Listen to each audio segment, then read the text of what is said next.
What is this room doing here? This is the question that haunted me for over 6 months. In fact, it was one of the biggest mysteries in my house. But now I know what this room is doing here, and you're gonna want to know too. Let me tell you why. When we bought our home 3 years ago, I noticed this odd little room right off of the entryway. The thing is, it doesn't really serve any purpose. It's very small, so you can't do much with it. And because it's directly underneath our master bedroom, it also makes it kind of useless. Because if you were to put a bed in here, you'd be woken up every single morning at 6 a.m. by the person upstairs going to the bathroom. So we've kind of just left this room alone for the last few years. But recently, with everything going on in the world, this empty room has been haunting me. Here's why. When we locked ourselves inside of our homes a year ago, it gave us time to do some much-needed repairs around the house. You know, all those things that you keep putting off because you don't really feel like doing them. But when you have no other choice, you just have to dive in and figure it out. Well, one of these projects was painting all of our trim, all of our doors, all of our baseboards, all of our windowsills, everything. We painted it all white and it looked so good. I felt so accomplished. But then something strange started happening. As the weeks went on, more and more doors started showing signs of wear and tear. I would come into a room and notice a scuff mark or a dent in the door. Now, if you've ever painted a door before, you know that once you get paint on the actual wood, it's very difficult to get off. So I tried a few different things, but nothing seemed to work. And this is when I decided that I had enough. I needed to find out what was going on. So I installed a camera in this room right here to see what was happening. And this is where things get strange. Every single day for about 2 weeks, I would log into the camera to see what was happening. And it was always the same thing. Nothing. No activity whatsoever. There were no signs of forced entry. There was no animals getting in here. There was no weird drafts coming through the door. Nothing. So I decided to install another camera. I figured maybe there was an animal in the attic above this room that was jumping down and doing whatever it was that was damaging the doors. But nope, still nothing. Then I decided to change the angle of the camera. Maybe if I could get a better view of the door, I'd be able to catch whatever it is that was going on. So I changed the angle, but I left the position the exact same. And this is when I noticed something. There was a gap between the door and the wall. It wasn't very big, but it was definitely there. Now, I'm not gonna lie. I was pretty frustrated at this point. I couldn't believe that something so simple was evading me. So I decided to take matters into my own hands. I grabbed a broom and I wedged it into the crack. And then I came back the next day to check the footage and it worked. I finally caught whatever it is that was damaging my doors. And you won't believe what I found.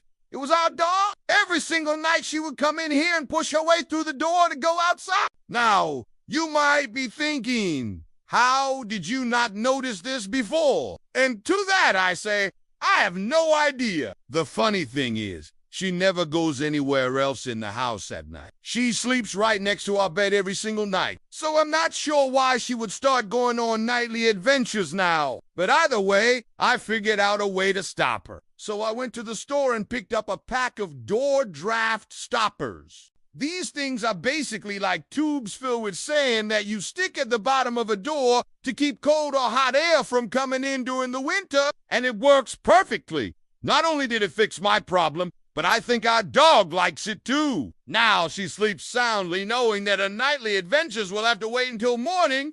Okay, let's rewind a little bit because I think I missed something. Okay, so I told you guys why I started investigating in the first place. But I never actually explained why I think this room is haunted. So let me explain. This is the original floor plan of our home.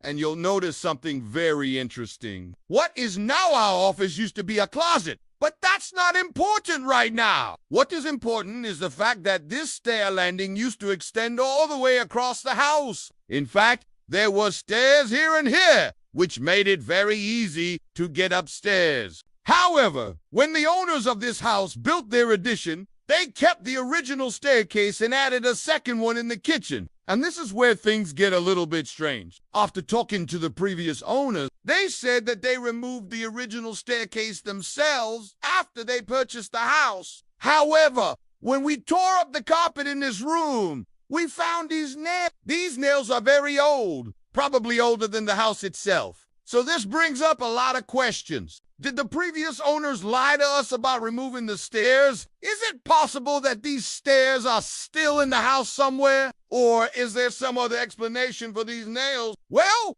we may never know the answer to those questions, but I think I found something even more interesting. Have you ever watched the movie The Sixth Sense? Well, in the beginning of the movie, Bruce Willis's character, Malcolm Crowe, is giving a lecture about grief. And he says something that has stuck with me ever since I heard it. He said, "Sometimes people do you want to move on because they afraid that they gone. Nah, lose. The ones who are still with them while holding on to the ones who are gone." I thought this was such a profound statement. And I realize that it applies to so many different aspects of life. I think that we often hold on to things that we're afraid of losing. Whether it's a material possession or a loved one or even just a feeling, we're afraid to let go because we're afraid of what we might lose in the process. But I think that letting go is a necessary part of moving forward. We have to learn to accept the things that we cannot change and have faith that we will be okay in the end. You know,